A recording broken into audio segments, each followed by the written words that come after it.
ETF index mutual funds నేర్చుకుని stock మార్కెట్లో రాణించాలనుకుంటున్నారా? వెంటనే ఈ నెంబర్కి కాల్ చేయండి. నమస్తే, welcome back to Suman TV. Present మనతో పాటు ఉన్నారు ఎనలిస్ట్ మందరి కృష్ణారెడ్డి గారు. నమస్తే సార్. నమస్తే అమ్మా. Sir, America, Israel, Iran war effect మరి పెట్రోల్ డీజిల్ పైన కూడా బాగానే పడుతుంది అని చెప్పేసి కొన్ని వార్తలు అయితే రావడం చూస్తున్నాము. మన దగ్గర ఉన్నటువంటి సరఫరా కనుక అయిపోతే మరి ధరలు పెరుగుతాయంటారా? ఇది నిజమేనా? అమెరికా, ఇజ్రాయెల్ కలిపి ఇరాన్ మీద చేస్తున్న యుద్ధం ఏదైతే ఉందో, ఈ యుద్ధ ఫలితంగా ఒక పెట్రోల్ డీజిలే కాదు, అన్ని వస్తువుల మీద ప్రభావం పడుతుంది, అన్ని సర్వీసెస్ మీద ప్రభావం ఖచ్చితంగా పడితీరుతుంది. కారణం ఏమిటంటే ముఖ్యంగా పెట్రోలియం ఉత్పత్తులు ఏవైతే ఉన్నాయో, ముడి చమురు, తర్వాత గ్యాస్లు, ఎల్పిజి గ్యాసు, దాంతో ద్రవ ఇంధనం గ్యాస్లో కూడా ద్రవ గ్యాస్ దొరుకుతుంది. అంటే దాన్ని తీసుకొచ్చిన తర్వాత ఇక్కడ మళ్ళీ గ్యాస్ కింద మార్చుకుంటారు, లిక్విడ్ గ్యాస్ అంటారు దాన్ని. ఇవన్నీ కూడా గల్ఫ్ దేశాలు, ఆ వెనుక ఉండేటువంటి దేశాల నుంచి మనకు వస్తాయి. ఇరాన్ మనకు మంచి సప్లయర్. వాస్తవంగా పెట్రోల్ ఉత్పత్తులు, ముడి చమురు మనకు ఎప్పటి నుంచో సప్లై చేస్తుంది. దాంతోపాటుగా గ్యాస్ ఉత్పత్తిలో 50% దాదాపుగా మనకు 40-50% ఇరాన్ నుంచే మనం కొంటున్నాం. ఇప్పుడు ఏం జరిగిందంటే, యుద్ధం ఒక కారణం అయితే, హర్మోజ్ జలసంధి ఏదైతే ఉందో ఈ జలసంధిని మూసేయడం ఇంకొక కారణం. హర్మోజ్ జలసంధి ఏమిటి? ఇది గల్ఫ్ దేశాలకు దగ్గరలో, ముఖ్యంగా ఇరాన్కు అతి సమీపం లోపల అరేబియా సముద్రాన్ని కలుపుతూ 33 కిలోమీటర్లు మాత్రమే మొత్తం టోటల్గా సముద్రానికి భూభాగానికి మధ్యలో ఉండేటువంటి స్థలం 33 కిలోమీటర్లు. ఈ 33 కిలోమీటర్లు అంటే భూభాగం పూర్తవుతుంది, సముద్ర మార్గం 33 కిలోమీటర్లు ఉంటుంది. అంటే ఒక పాయలాగా వస్తుంది అక్కడ సముద్రం. అది మళ్ళీ మిగతా ప్రపంచంతో కలుపుతుంది. ఈ 33 కిలోమీటర్ల హర్మోజ్ జలసంధి ఏదైతుందో, ఇది ఎంత ముఖ్యమైనది అంటే, ప్రపంచంలో ఉండేటువంటి అన్ని దేశాలకు కావాల్సినటువంటి ముడి చమురుని, పెట్రోలియం ఉత్పత్తుల్ని 20% మినిమంలో మినిమం, అంటే టోటల్ ప్రపంచ ఉత్పత్తి లెక్క తీసుకుంటే దాంట్లో 20%. మళ్ళీ విడివిడిగా దేశాలకు సపరేట్గా ఉంది. అంటే మన దేశం అయితే 30% దాకా మనం దాదాపుగా దాని మీద డిపెండ్ అయి ఉన్నాం. అదే చైనా తీసుకున్నట్టయితే దాదాపుగా 60%, 70% దాకా చైనా దాని మీద డిపెండ్ అయి ఉంది. జపాన్ తీసుకుంటే ఇంకా ఎక్కువగా ఉంది. ఇలా మిగతా దేశాలు ఒక్కొక్క దేశంలో ఒక్కొక్కదానికి పర్సెంటేజ్ ఎక్కువగా ఉంది. మనం ఏంటంటే మొదటి నుంచి కూడా ఒకే దేశం మీద ఆధారపడకుండా చాలా దేశాల నుంచి కొంచెం తీసుకుంటున్నాం కాబట్టి ఒక దేశం మీద ఎక్కువ ఫోర్స్ మనం పెట్టలేకుండా చేస్తూ వచ్చాం. ఈ హర్మోజ్ జలసంధి ఇరాన్ పక్కనే ఉండడం, ఇరాను ఈ జలసంధిని మూసివేసేది అంటే దాన్ని ఏదో అడ్డంగా ఏదైనా పెట్టేసేసి ఆపేయడం కాదు, చెప్పేసింది ఎవరైనా ఈ జలసంధి నుంచి నౌకాయానం చేసినట్టయితే మేము బాంబులు వేసి దాన్ని పేల్చి పారేస్తాం, మీకు రక్షణ ఉండదు, మీ నౌక పోతుంది, నౌకలో ఉండేటువంటి మొత్తం సరుకులనే పోతాయి, ప్రాణ నష్టం కూడా జరిగే అవకాశం ఉంది. తర్వాత మమ్మల్ని మాత్రం మీరు ఏమనడానికి వీల్లేదని ఫిబ్రవరి 2వ తారీఖు నాడు, ఇది మార్చి 2వ తారీఖు నాడు దీన్ని ఆపేస్తుంది. మార్చి 2 నుంచి ఇప్పుడు 3 రోజుల నుంచి హర్మోజ్ జలసంధి పూర్తిగా ఆగిపోయింది. 5 నౌకల్ని మీద దాడి కూడా చేయడం జరిగింది, కొంత ప్రాణ నష్టం కూడా జరగడం జరిగింది. ఇలాంటి పరిస్థితుల్లో హర్మోజ్ జలసంధి నుంచి నౌకలు ఏవైనా తీసుకెళ్ళాలి అంటే భయపడే పరిస్థితి ఏర్పడింది. వివిధ లెక్కలు అంటే వేరువేరు సంస్థలు వేరువేరుగా చెప్తున్నాయి. 150 నుంచి మొదలు పెడితే 750 నౌకల దాకా అక్కడ నిలిపి ఉన్నాయని. ఇప్పుడు అన్ని దేశాలకు సంబంధించిన నౌకలు అవి ఉన్నాయి, చాలా దేశాలకు వెళ్లాల్సినవి ఉన్నాయి. ఒక్క ఎల్పిజి గ్యాసు లేకపోతే పెట్రోలియం ఉత్పత్తులే కాదు, మనం గల్ఫ్ దేశాల నుంచి కొంటున్నటువంటి సన్ఫ్లవర్ ఆయిల్, ఇంకా చాలా ఉత్పత్తులు మనం కొంటున్నాం, పప్పు ధాన్యాలు చాలా కొంటున్నాం. అలాగే ప్రపంచంలో దొరికేటువంటి వస్తువులన్నీ కూడా వేరువేరు దేశాల నుంచి వచ్చి ఆ జలసంధి నుంచి బయటకు వచ్చి మిగతా దేశాలకు వెళ్ళిపోయి చాలా ఉన్నాయి. కానీ మేజర్ పాత్ర పెట్రోలియం ఉత్పత్తులు అంటే ముడి చమురు, తర్వాత మిగిలిన గ్యాస్, ఇట్లాంటి వాటికి ఎక్కువ భాగం ఉంది. మిగిలినటువంటి చాలా వస్తువులు కూడా అక్కడి నుంచి వస్తాయి. తర్వాత మన దేశం నుంచి మిగతా దేశాల నుంచి కూడా ఉత్పత్తులు అక్కడికి వెళ్తాయి, ఎగుమతులు వెళ్తాయి.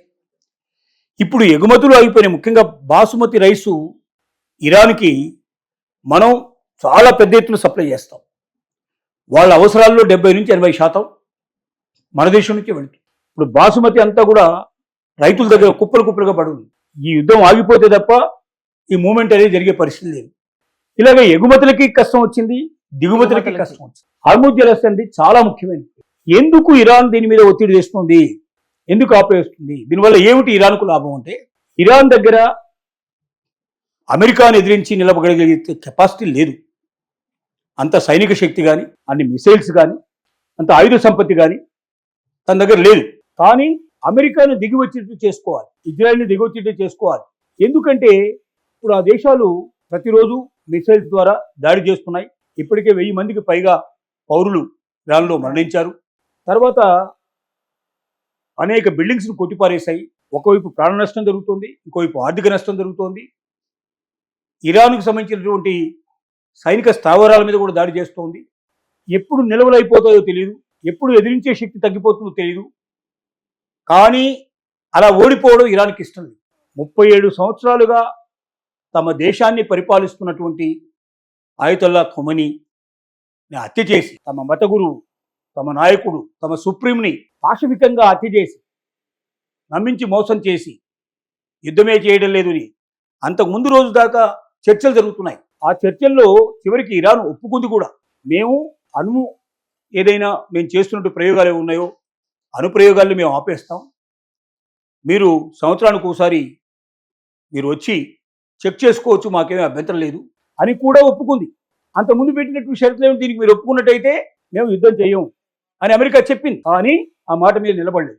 అంటే అమెరికా ఉద్దేశం అణు ఒప్పందం కుదరడం కాదు, అంతకు మించి అని మనకు అర్థమవుతుంది. కాబట్టి ఆ పరిస్థితుల లోపల ఇప్పుడు ఇరాను ఒక గుణపాఠం నేర్పాలనుకుంటుంది అమెరికాకి, ఇజ్రాయెల్. అందువల్ల హార్మూజ్ జలసంధిని ఆపేసినట్టయితే, ఇక్కడి నుంచి నౌకలు ప్రయాణం చేయడానికి వీలు లేకుండా చేస్తే ప్రపంచ దేశాలన్నిటి మీద దీని ప్రభావం పడుతుంది. ఇంధనం ఎప్పుడైతే ఉండదో మొత్తం ప్రయాణానికి అయ్యేటువంటి ఖర్చులు కానీ, ట్రాన్స్పోర్ట్కి అయ్యే ఖర్చులు కానీ విపరీతంగా పెరిగిపోతాయి. అది భూమార్గం కావచ్చు, లేకపోతే జల మార్గం కావచ్చు, లేకపోతే వాయు మార్గం కావచ్చు. అన్ని మార్గాల లోపల విపరీతమైన రేట్లు పెరిగిపోవడం వల్ల, ఖర్చులు పెరిగిపోవడం వల్ల దేశాలే చతికిల పడిపోయే ప్రమాదం ఉంది. కాబట్టి అన్ని దేశాలు అమెరికా మీద ఒత్తిడి చేస్తాయి, అన్ని దేశాలు ఇజ్రాయెల్ మీద ఒత్తిడి చేస్తాయి. మీరు హార్మూజ్ జలసంధిని తెరిపించండి. ఎలా తెరిపించగలుగుతుంది? పక్కనే ఉండే ఇరాన్కు ఉన్నటువంటి కెపాసిటీ వేరే దేశాలు వెళ్ళి అక్కడికి వెళ్ళి దాన్ని ఆపడం చాలా కష్టం. ఒక్క క్షణం ఆపడానికి లేదది. ఎప్పుడెప్పుడు నౌకలు ఎప్పుడు వస్తాయో తెలియదు, ఎప్పుడు వెళ్తాయో తెలియదు. ఒకసారి ఉన్న నౌకలన్నింటినీ పంపించేసి మేము వెళ్ళిపోతాం అనే పరిస్థితి ఉండదు. తిష్ట వేసుకుని అక్కడ కూర్చుంటే ఇరాన్ దాని మీద దాడి చేస్తుంది. కాబట్టి ఈ పరిస్థితుల లోపల దాన్ని ఆపడం అంత సులభమైన విషయం కాదు. కానీ ప్రపంచం మీద ఒత్తిడి తెచ్చి ఎలాగైనా సరే మధ్యవర్తిత్వం వహించి ఈ యుద్ధాన్ని ఆపేటట్టుగా చెయ్యాలి. నేను చెప్తాం కాకుండా వాళ్ళంతా వాళ్ళే వచ్చి అమెరికా వాళ్ళు ఈ యుద్ధాన్ని ఆపేస్తామని చెప్పి వాళ్ళు ముందుకు వచ్చేటట్టుగా చేయాలనేది లక్ష్యంతో ఇరాన్ ఒకవైపు ప్రయాణం చేస్తోంది. కాబట్టి హార్మూజ్ అనేది జలసంధి చాలా ఇంపార్టెంట్. దీనివల్ల రేట్లు విపరీతంగా పెరిగిపోయే ప్రవర్తన ఏర్పడుతుంది. ఇండియన్స్కి ఏంటంటే ఇంకా 45 రోజుల దాకా ఉంది అని అంటున్నారు, నిల్వలు ఉన్నాయంటున్నారు. ఆ నిల్వలు ఉంటావు ఇంత ఈ లోపుగా ఆల్రెడీ రష్యాకు ఆర్డర్స్ ఇచ్చామని చెప్తున్నారు. కాబట్టి ఆల్టర్నేటివ్ ప్రయత్నాలు జరుగుతున్నాయి. ఏది ఏమైనప్పటికీ మార్కెట్లో ఇప్పటికే $90 నుంచి $100 దాకా ఒక బ్యారెలు ముడి చమురు రేట్లు పెరిగిపోయాయి.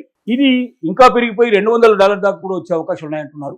అప్పుడు ప్రపంచం గడగడలాడే పరిస్థితి ఏర్పడుతుంది. ఆ స్థితి వచ్చినట్టయితే చిన్నా చితక దేశాలన్నీ కూడా పూర్తిగా చేతులు ఎత్తేసే పరిస్థితి ఏర్పడుతుంది. పెద్ద దేశాలకు కూడా చాలా పెద్ద దెబ్బ ఇది.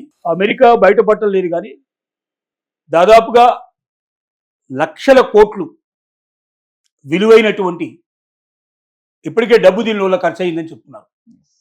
కొంతమంది 9 లక్షలు అంటే, కొంతమంది 19 లక్షలు అంటున్నారు. కోట్లు ఎంత మొత్తం ఖర్చు అయిందో కూడా తెలియని పరిస్థితి. ఇలాంటి పరిస్థితుల్లో హార్మూజ్ జలసంధి ఎంత తొందరగా ఓపెన్ అయితే అంత తొందరగా ప్రపంచానికి విముక్తి కలిగే అవకాశం ఉంది. అందుకోసం ప్రయత్నాలు చేయాలనే ఉద్దేశంతో ఇరాన్ దీని మీద పూర్తి తన సామర్థ్యాన్ని దాని మీద ఉపయోగిస్తోంది. ఈ పరిస్థితుల్లో హార్మూజ్ జలసంధి ఓపెన్ అయితే తప్ప ప్రపంచ దేశాల లోపల రేట్లు పెరిగేటువంటి అవసరం. ముడి చమురికి, గ్యాస్కి, గ్యాస్ అంటే ఊరికే మన ఇళ్లలో వాడుకునే గ్యాసే కాదు, ఇండస్ట్రీస్ నడిచేటువంటి గ్యాస్ కూడా దీంట్లోంచి వస్తుంది. ఆ ఇండస్ట్రీస్ అన్ని ఆగిపోయే ప్రమాదం ఉంది. ఇండస్ట్రీస్ ఆగిపోతే కార్మికులంతా రోడ్డు మీద పడే ప్రమాదం ఉంది. వాళ్ళకి తినడానికి తిండి కూడా లేని పరిస్థితి ఏర్పడుతుంది. భయంకరమైన స్థితిలో ఏర్పడేటువంటి సిచ్యువేషన్స్ ఉన్నాయి. కాబట్టి వీటన్నిటికీ విముక్తి ఏంటంటే యుద్ధం ఆగిపోవడం ఒక్కటే మార్గం. Thank you.